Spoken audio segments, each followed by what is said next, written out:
Hey buddy, welcome to Wizard.com. My name is Shubhadeep Chaudhary and I am your maths tutor. So let's begin. According to the question, we have been given a diagram where the number which is present at the center is nothing but the summation of all the other numbers. And that's how we are going to find the value of x. So according to the question, the required equation will be 5x plus 5x plus x plus 3 equals 25. So upon adding all the variables, we will have 5x plus 5x plus x, which is 11x.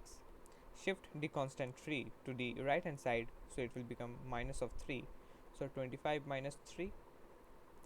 So 11x will be equals 25 minus 3, which is 22.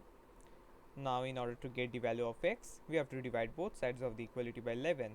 So x will be equals 22 upon 11, which is equals 2. So x equals 2 will be equal to the final answer. So that's it. Thank you and have a great day.